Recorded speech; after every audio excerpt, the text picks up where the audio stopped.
Yo, what's good, basketball heads? It's your boy Crush. So here goes Gilbert Arenas, as usual, trying to protect his boy LeBron. Gilbert Arenas slams Charles Barkley for saying LeBron James is not a top 5 player of all time. And you could understand why he would say that, why a lot of us would feel like that.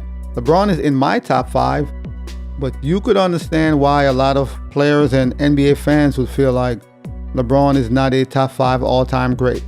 How much more help do you need? This man has the most help in NBA history. We could go down the list. He played with a lot of great players, man, and he's only 4-6.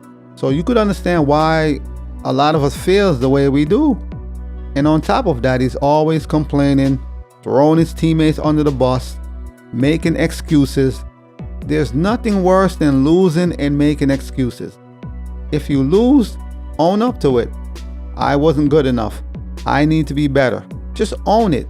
That's all I'm saying. And that's always been my issue with LeBron. He never owns up to him losing. It's always a blame game, excuses, scapegoating. Just own it, man. That has always been my main issue with LeBron. His accountability. Just owning whatever the situation is. I need to be better. I could have been better.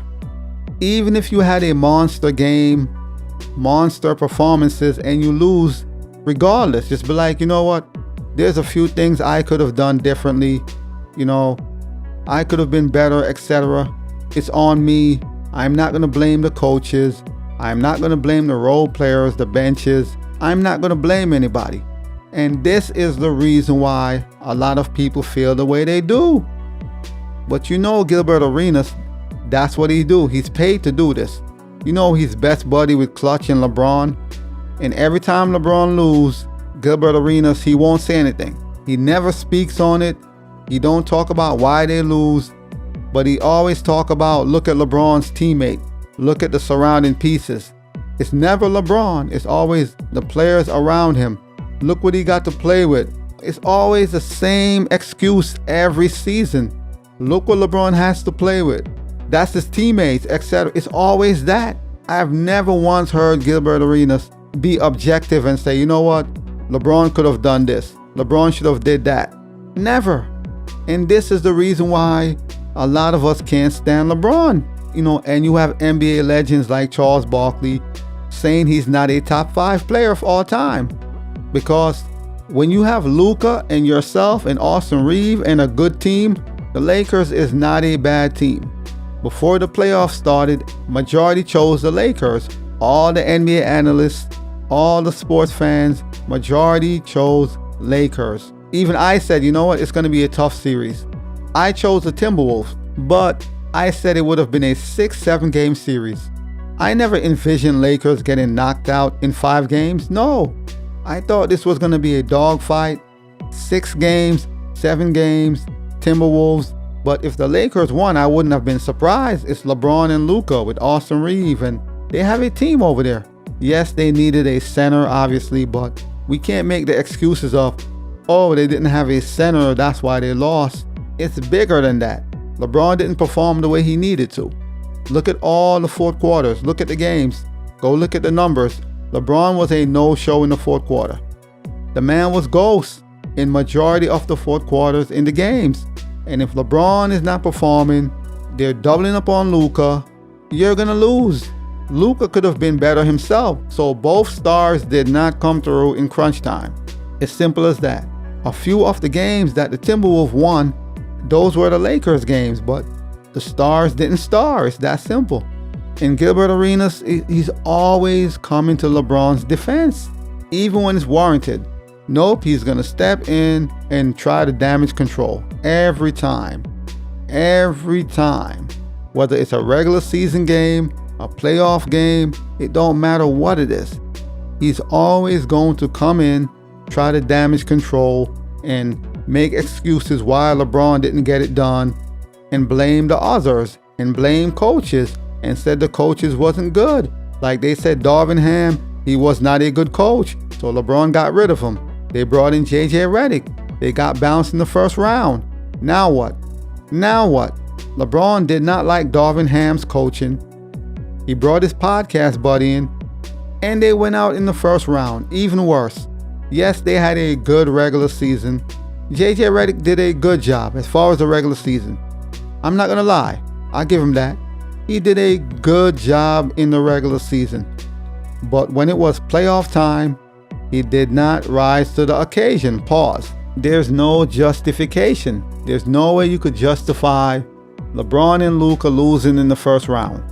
And if they lost, but it was a game 7, yes, you would still be like, that's crazy, but it would look better. Like, okay, it was a dogfight down to the end. That's more sensible. When you get smacked 4-1, a gentleman sweep, with Luka in his prime, he's a top 3 player in the NBA, and LeBron is LeBron. When you get smacked, of course, everybody is going to have something to say. Now we are going to question your status, where you rank on the all-time list. Yes, especially when you keep losing no matter who is playing with you. No matter who is by your side, you keep losing. They had AD. They won the bubble chip. After that, it was downhill. They always blame AD. AD is not playing up to his standards, or he needs to be better in the playoff. Not saying they were wrong, but at the same time, it's not AD's fault. But they always find somebody to blame. Now you have Luka, and it's the same results. And after losing, LeBron goes on the podium, the post-game conference, and he's talking. And now he's talking about, AD, and, AD asked for a center, and a week later they traded AD. And like, why are you talking about Anthony Davis? He's no longer a Laker. And it's not a good look, especially if you want Luka to re-sign with the team. But who knows? Maybe that's LeBron trying to get Luka to be like, oh, you know what? I'm out of here. Because why would you be talking about AD if you just lost with Luka? So now that's going to make Luka feels away like, okay, that's just not what you do, man. So, it was just a matter of time before Gilbert Arenas comes to LeBron rescue, comes to LeBron defense. So this is what Gilbert Arenas had to say.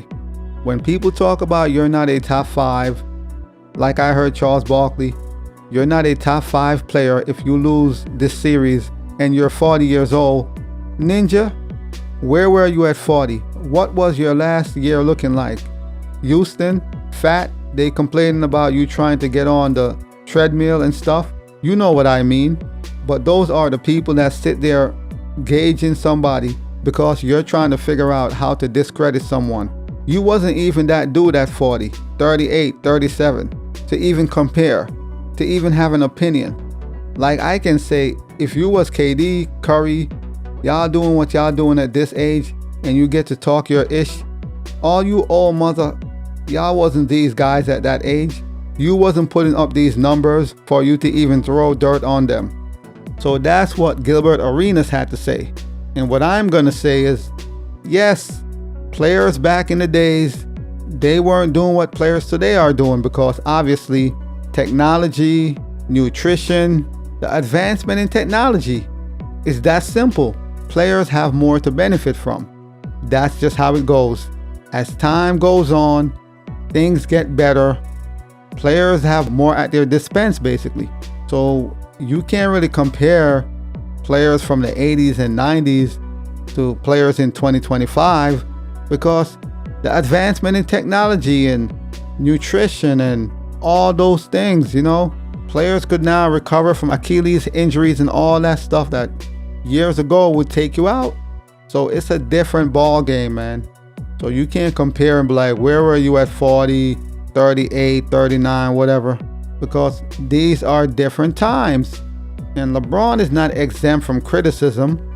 We can't criticize LeBron. He's above criticism, but he could say what he wants to say and throw people under the bus and make excuses, but he's exempt from criticism. Man, Gilbert Arenas is a clown. I'm sorry. He's a former NBA star. I know all that. But when you listen to this man talk, there's no objectivity when it regards to LeBron. Anybody else, and there's objectivity. It's a different conversation. But when it regards to LeBron, that don't exist. That don't exist. You can only praise LeBron, nothing else. And a lot of people, NBA fans and former NBA players, feels like LeBron is not in the top 5. There's a lot of people who feel like that. Not everybody's on the bandwagon. Some of us actually watch the game and we have some kind of integrity. So we're going to call it for what it is.